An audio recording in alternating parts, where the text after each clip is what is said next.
Can I be real for a second?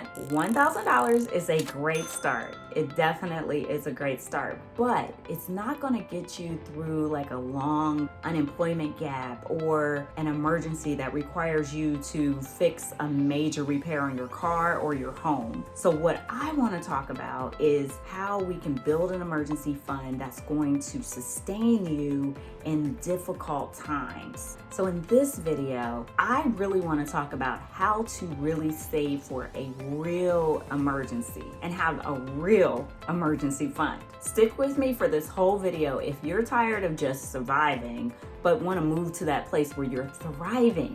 Why haven't you subscribed yet? I would love for you to go ahead and subscribe and hit that notification bell. And you know what? While you're at it, I usually wait till the end, but go ahead and hit thumbs up. It just really helps me know that this is something that you're interested in and that you enjoy hearing the ideas that I'm sharing. If you are new to the channel, first of all, I want to say welcome. I am Shehara Wooten. I'm a certified financial planner professional, and I specifically focus on STEM professionals because I was a STEM professional, electrical and computer engineer. So I love helping people with their personal finance and helping them to grow and build the lifestyle that they've imagined. So let's take a moment to redefine the emergency fund. It's really not just for car repairs. It's actually the buffer between life and debt.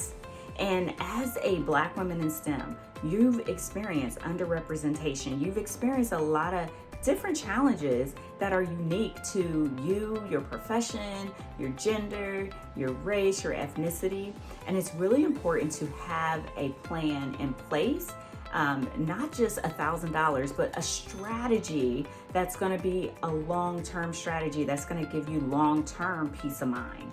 One thing I want to say is that the typical rule of thumb with an emergency fund is to have anywhere from 3 months to 6 months. And I think that is great, but everybody's situation is different. And what I am finding is that I hear a lot of stories. I'm on different Facebook groups and I'm interviewed lots and lots of Black women in STEM. And so what I would say is that just for your peace of mind, stress-free, anxious-free life, I would say really shoot for 6 to 9 months in emergency fund. So really looking at your savings, looking at your spending and how much you're spending, and being honest about what is it that you're going to need should, if, when those types of emergencies occur. You really just want to have the best situation, and you want to make sure that when that happens that you're just more relaxed. There's a lot coming at you, and the last thing you want to have to worry about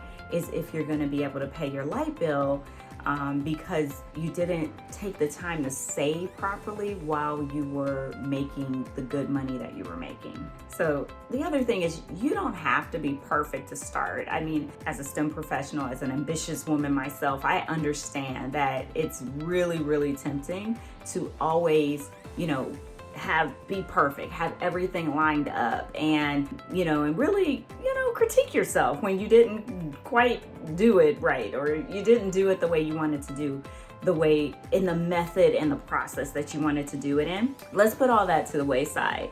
So you gotta be honest about where you're at and get started. That is the main thing. And then once you get started, you choose an amount that works for you. You begin to increase that over time, and then you automate that and let it grow. You'll be amazed at what you can do and how much you can start saving. And it might be, and I always say, I'm not here to tell you don't drink the latte. I'm not here to tell, and I'm not here to tell you that, because you can always make it at home, right? But you may not need to go to the latte. You may not need to go to the coffee shop to buy that latte. You might be able to take that money and save it. It's only incremental savings, right? But I do want you to make an honest assessment about your car payment. Like, is it too much?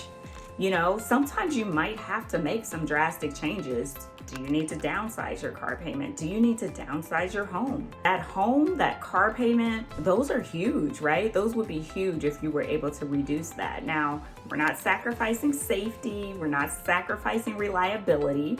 So you do want to make that honest assessment for yourself. But what are you willing to do for a temporary period of time to reach the goals that you want to reach? You would be amazed. I know somebody who was able to save $7,000 in less than 6 months. You might be able to save $10,000 in 2 months or 3 months because you were willing to make some drastic changes and it worked. And so how would you feel if you did in the next 90 days make some drastic changes and be able to meet the goals that you have? That's the question to begin to ask yourself.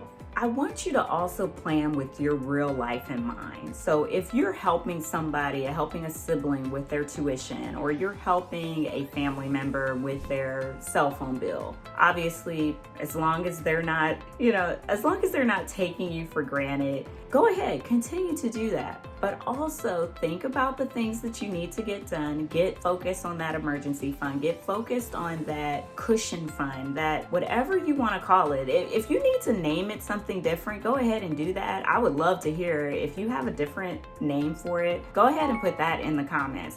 Maybe other people would love to hear that there's another name for your emergency fund. Obviously, we've called it emergency fund, rainy day fund, but I would love to hear if you have another name for it. Continue to plan with your real life in mind, but also understand that your emergency fund is going to be there to protect your boundaries. You're not going to use the emergency fund for other people's emergencies. Obviously, this is not a cut and dry rule, and there might be a time when you do that, and that's fine if you've gone through the process of really thinking that through, but really take the time to prioritize what this emergency fund is going to be for and set some rules for yourself personally around what that means. And I'll also say, don't feel guilty because you do have this cushion.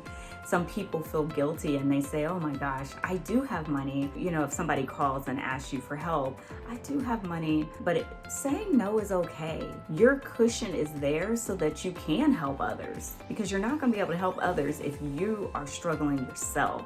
Not in the way you want to, at least. The other aspect of this is just keeping that positive mindset. I shared a video that has a list of various ways that you can celebrate your wins without spending money. Now, some people think that's completely impossible, but when I started to think about the things that you could do and how fun and creative that could be, it's not impossible to really have it make an impact and be a memorable experience without spending the money. And so that is one thing that I definitely want to challenge you to do. So go ahead and watch that video after this one. See, the beauty of creating an emergency fund that's beyond that $1,000 is that you can give yourself choices, give yourself options. You can begin to really truly plan, because now you have that cushion. Call it a cushion fund. You could even call it a freedom fund.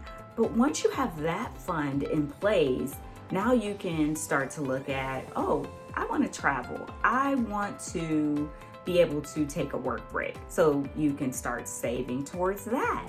But it's a beautiful thing to have an emergency fund. The other thing I'll say before I close out is that go ahead and make sure that emergency fund is a separate account. Sometimes people put everything, like all your income streams, go into one account, and when there's an emergency, you're pulling also from that account, but then you're like, did I have enough? And the other thing that I find is that I said there was one more thing, but the other thing that I find is that people will make it so readily accessible, their emergency fund, that they're just kind of moving money back and forth, and then they're just like, they never get anywhere. So it just stays at that 1,000 or it stays at 500. And in order to really get a handle on that, you're gonna have to get a handle on your cash flow. We did a workshop back in March 2025 called From Paycheck to Power, and it really helped people to get a handle on their cash flow. These are the things that we do within the Wealth Gap Closers method. So I would love, if this is something that you're really serious about and you want to talk and strategize insights and really get some clarity, I would love to chat with you. Please use the link in the description to schedule a strategy session and we can get clarity